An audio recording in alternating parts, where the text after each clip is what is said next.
Excuse me, sir. How are you? Hello, Otto. I'm fine. May I come in? Yes, come in. Otto, did you come in your last class? No, sir.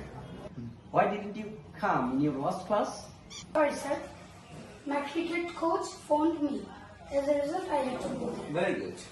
আজকে আমরা আসবো স্ট্রাকচারটা হচ্ছে had to.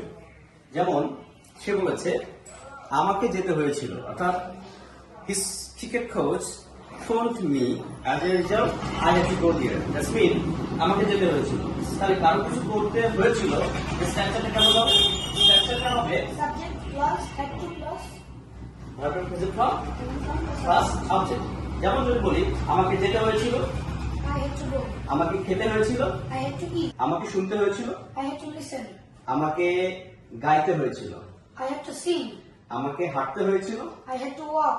আমাকে দৌড়াতে হয়েছিল, I had to run. আমাকে খেলতে হয়েছিল, I had to play. আমাকে বলতে হয়েছিল, I had to say. আমাকে শুনতে হয়েছিল, I had to listen.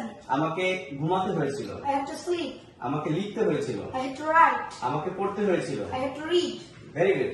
এভাবে আমরা subject plus had to plus verb present form দিয়ে যে কোনো বাক্যকে কারো কিছু করতে হয়েছিল, এক ধরনের বাধ্যবাধকতা, অর্থাৎ কোন একটা কাজ কাউকে যদি বাধ্য হয়ে করতে হয় তাহলে সেই ক্ষেত্রে আমরা এই স্ট্রাকচারটা ব্যবহার করতে পারি, রাইট? তাই